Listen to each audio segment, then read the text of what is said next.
Hey everyone, Vale here, and this is a video to help fill you in on everything that's changed for the jungle in this preseason, and to focus in on the more important information that's relevant to this role.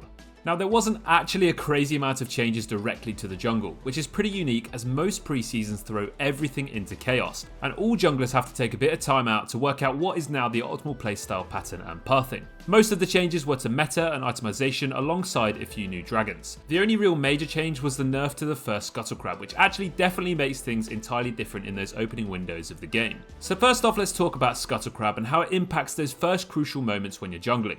With the 11.23 preseason patch, the first scuttles in the game have 80% nerfed experienced. This change means that now you need to clear both scuttles after your 5 camps to hit level 4, as opposed to before when you only needed 1. This actually makes it feel pretty unnecessary to worry about them too much. Now, this has had a little bit of an impact on those early scuttle contesters, champions like Xin Zhao, Lee Sin and Trundle, who all thrived on being able to duel their opponents to force them off scuttles and secure both of them for a huge advantage. Now, they'll just have to get those leads from ganking, just like everybody else. With this change though, farming junglers will definitely be happy to simply give those up, and instead they'll go to clear 6 camp instead, which is almost always a better use of their time.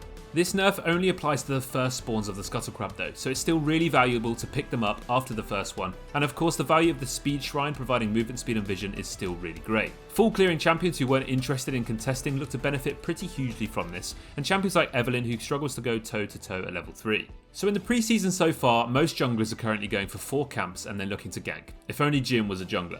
So aside from heavy farming junglers, this is pretty much the standard across the board at the moment. Common pathing on blue side includes starting on red buff, heading to raptors, then doing gromp and then blue for the 4 camp clear. Why do we take raptors instead of wolves on this clear? Well, basically it's just because we take it off the map whilst we head into our other side of the jungle. This just makes sure that the enemy jungler won't see us ganking at level 3 and then walk into our jungle to punish us by taking that camp.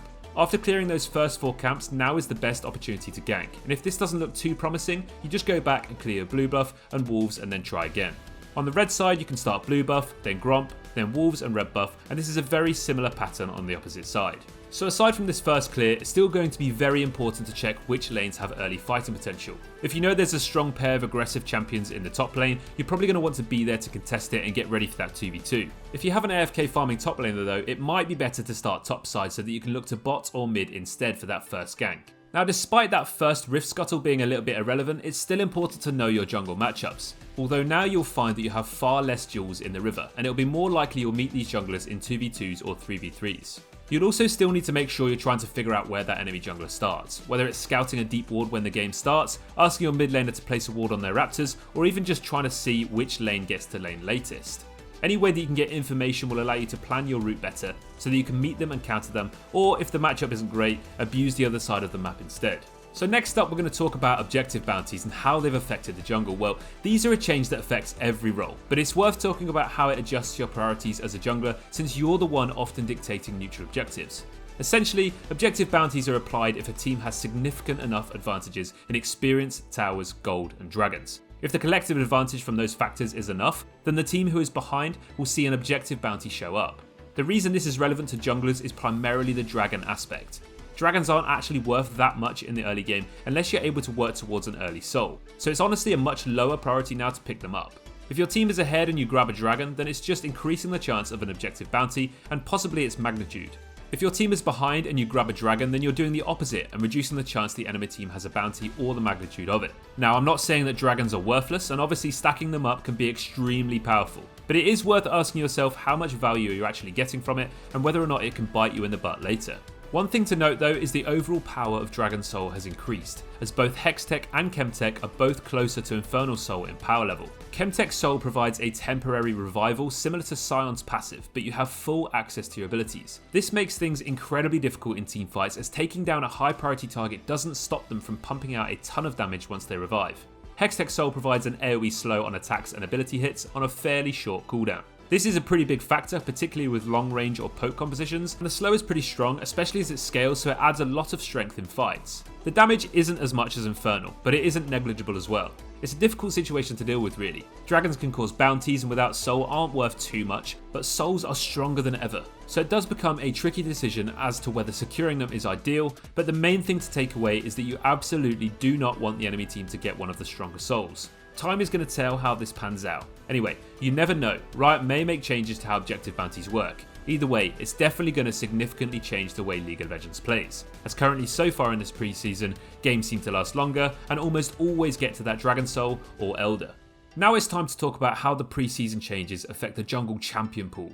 We're going to split this up into a few different types of jungle champions and or playstyles and go into some more detail upon each of them. So first off, let's talk about assassins. Lethality Mythics got a pretty tasty buff, so there's a fair amount of champions that can benefit from this. Eclipse, Duskblade and Prowler's Claw all got decent buffs to their damage and a reduced item cost by 100 Gs. This definitely helps out across the board as these items bring huge power spikes to the table once they're completed. There's also the addition of Axiomark to the Rift, which has been incredibly fun, especially on champions with super impactful ultimates. If you didn't know by now, it reduces the cooldown on your ultimate by 25% if an enemy dies within 3 seconds of you damaging them. This is brutal in extended fights and can allow you to use your ultimate again and again. Some Lethality junglers that are performing well at the moment are Zed, Kiana, Rek'Sai, Kha'Zix, Talon, Graves, and even Nocturne and Vi if they go for that kind of squishy build. Lethality junglers are definitely still present, although they are having a slightly tougher time now that there are a ton of tanks and control mages who are super difficult to take down. Despite this though, these junglers are still very strong in the right draft, and to be honest, in my opinion, they're still the most fun champions to play. Next up, let's talk about tanks, and they are definitely back in full swing. We are seeing them more commonly in the top lane at the moment, but there are still some real threats in the jungle. There are basically two types of tanks in the jungle right now. Some that are broken with the new tank mythics like Sunfire and Frostfire and thriving off the new Demonic Embrace, and then the other tanks that are abusing Turbo Chem Tank and Force of Nature instead. To be honest, the new tank item changes are just awesome, and due to objective bounties, the game feels a lot more focused on team fights rather than just early ganks. This makes tanks happy, and you'll be seeing a lot more of them in this preseason.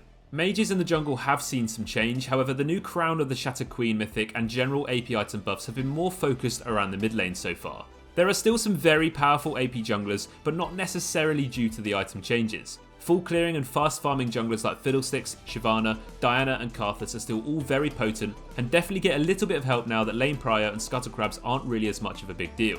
Aggressive early AP junglers like Elise and Nidalee are also still doing just fine, but may struggle a little bit now as games get drawn out longer, so they do start to fall off. Finally, there are still a ton of junglers that were really strong before the preseason that haven't actually been affected. Immortal Shieldbow and Divine Sundra abusers like Viego and Graves are having a great time, and don't forget about a few of those left behind with Gore Drinker like Lee Sin, as he's still up there with the big boys. Finally, let's talk about how rune changes have affected the jungle too. So, I'm sure you're all aware by now, Lethal Tempo is pretty damn strong. It's mostly being used in lanes at the moment as you have more opportunities to abuse it. However, there are still a few champions that can utilise it well in the jungle. The first and most important one that comes to mind is Nocturne. He is crazy strong with this rune, and if you combine that with the new Axiomark, he is absolutely terrifying to play against. The new Glacial Augment hasn't seen too much action in the jungle at the moment and is definitely more designed for the support role. First Strike is a pretty solid burst option though. If you're playing a champion who utilised Electrocute, well then First Strike will work in a pretty similar way. It grants you 10% extra damage to your target for 3 seconds, but only if you hit them before they hit you. This obviously sounds like a precarious trade-off, but champions like Kha'Zix or Evelynn are really potent at setting these circumstances up. The big benefit, however, is you gain 5 gold after hitting them first, and then any bonus damage dealt is actually converted into gold. If you're frequently fighting or ganking, this is a solid way to snowball and build up a monumental advantage. We couldn't get through this video without talking about Predator quickly either. It's still incredibly good, and tons of junglers and mid laners are still abusing this in this patch. Nothing in this world is more terrifying than a Predator Hecarim sprinting at you at the speed of light. Well, that's going to wrap up everything you need to know about jungling in the preseason so far. The role feels so open at the minute. You can basically play whoever you want and kind of get away with it right now. Tons of new champions, playstyles, and no more worrying about Scuttle and Prio. Thank the Lord. I have a feeling it'll be the best change that Riot have made in a while. We hope this video has answered a lot of your questions, and if there's a certain champion you are loving in the jungle at the moment, leave us a comment and let us know. I've been your host Vale, and as always, take care.